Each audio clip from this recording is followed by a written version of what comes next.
Pada pertemuan yang lalu dalam kitab Tauhid kita berhenti pada dalil yang pertama. Dalil yang pertama dari bab tafsir tauhid, babu tafsir tauhid wa syahadati an la ilaha illallah. Bab apa itu tafsir tauhid? Apa maknanya? Dan apa itu makna daripada syahadat la ilaha illallah yang kita ucapkan? Dan ini sudah kita bahas dalam satu pertemuan, yaitu pertemuan kita pada Sabtu yang lalu, walillahil hamd.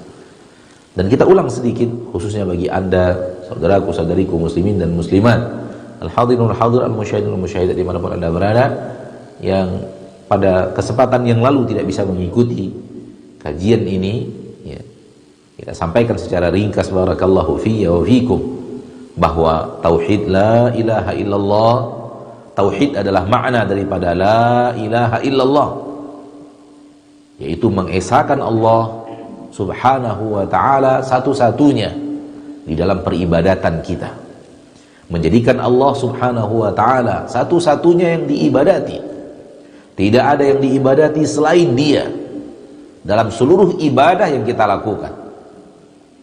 Itu dia tauhid, dan dia adalah inti daripada la ilaha illallah, bahwa la ilaha illallah yang menjadi ucapan yang akan kita pertahankan sampai akhir hayat, maknanya adalah agar kita beribadah, melaksanakan seluruh ibadah, apapun jenis ibadah, hanya untuk Allah. Hanya untuk Allah subhanahu wa ta'ala, tidak ada yang lainnya. Tidak ada selain Allah Rabbul Izzati wal Jalalah, siapapun dia dan apapun dia. Ini dia tauhid.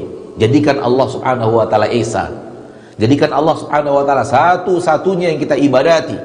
Dan ibadah beraneka ragam, ibadah banyak, mulai dari yang besar-besar, salat, zakat, puasa, haji, umrah, membaca Al-Quran, sampai kepada ibadah yang kecil, memakai sandal, masuk masjid dengan kaki kanan, masuk toilet dengan kaki kiri, keluar dengan kaki kanan, senyum, memberikan infak dan sedekah walaupun hanya setengah buah kurma.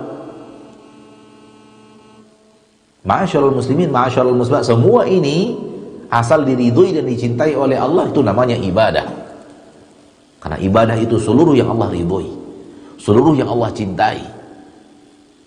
Dan semua itu haruslah dengan tauhid, haruslah dengan jadikan Allah subhanahu wa ta'ala satu-satunya. Jadikan Allah subhanahu wa ta'ala satu-satunya tujuan kita mengamalkan ibadah tersebut. Dan jangan pernah apa yang kita lakukan daripada ibadah tersebut yang kita tuju justru bukan Allah, namun pujian manusia. Ini yang disebut dengan syirik kecil, yaitu riya. Kita ingin dipuji oleh orang, salat ingin dipuji oleh orang, puasa ingin dipuji oleh orang, berinfak lalu memperbanyak infak kita, menyebut nama kita, suruh diumumkan infak saya sekian, infak saya yang paling banyak, justru ingin dipuji oleh orang-orang di sekitar kita. Entah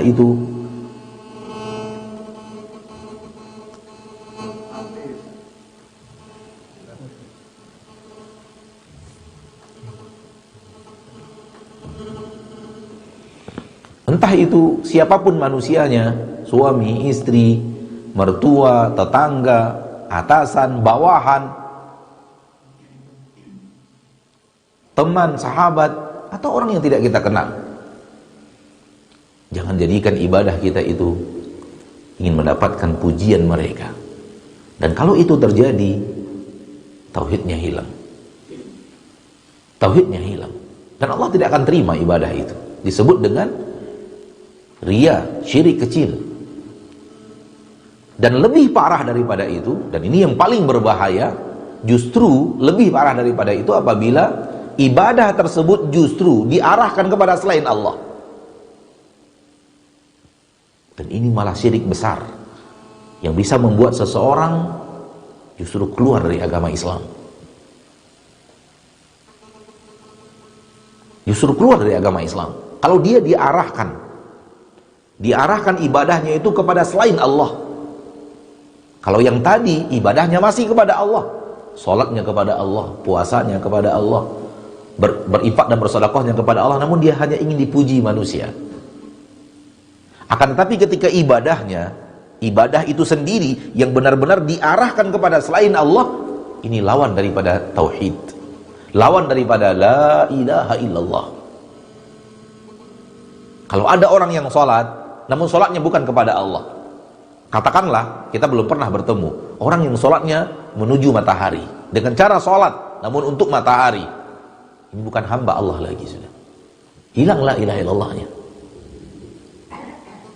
Namun belum pernah kita ketemu, walaupun orang ke matahari hanya sujud dan ruku, itu sudah ada, namun sholat belum. Dan sujud dan ruku bagian daripada ibadah. Dia telah berikan sujud dan rukuknya kepada matahari, hilang la ilaha illallahnya, menjadi orang yang bukan muslim. Hal yang sama dalam berdoa dan meminta. Doa dan meminta, berdoa, yaitu meminta, berdoa adalah ibadah. Saudaraku, saudariku muslimin dan muslimat, ibadah.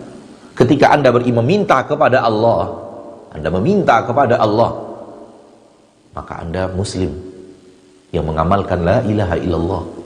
Namun ketika meminta kepada Allah, Anda ingin dipuji orang yang ada di sekitar Anda ingin orang memuji Anda, hilang makna ibadah.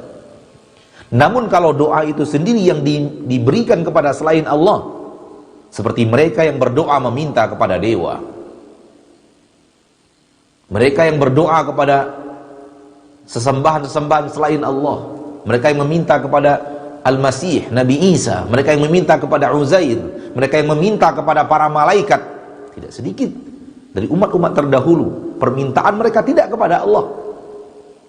Padahal doa dan permintaan adalah ibadah yang harus kepada Allah subhanahu wa ta'ala. Namun mereka minta kepada para malaikat, minta kepada Nabi Isa. Orang-orang kufar dari orang-orang Nasrani memintanya kepada Nabi Isa, memintanya kepada Maryam. Padahal ini adalah ibadah yang tidak boleh diberikan kecuali hanya kepada Allah subhanahu wa ta'ala Rabbul Izzati wal. Ketika ibadah itu telah diberikan kepada selain Allah, maka dia telah menyembah selain Allah. Dengan dia menyembah selain Allah, gugur la ilaha illallah yang ada pada dirinya. Maka la ilaha illallah tidak hanya sekedar ucapan. Ini yang kita bahas pada pertemuan kemarin, ya, pertemuan yang lalu panjang lebar kita bahas, namun kita ambil kesimpulannya agar kemudian apa yang menjadi bahasan khusus bagi Anda ikhwani wa akhwati fid din yang tidak mengikuti acara kita pada pertemuan yang lalu, semoga nyambung dengan dalil pertama yang akan kita bawakan. Dan insyaallah pada pertemuan ini kita bawakan dalil pertama daripada bab tersebut. Berkata pengarang kitab, wa qaulillahi subhanahu wa ta'ala, dan dalil daripada bab tadi adalah firman Allah di dalam Al-Quran surah Al-Isra ayat 57.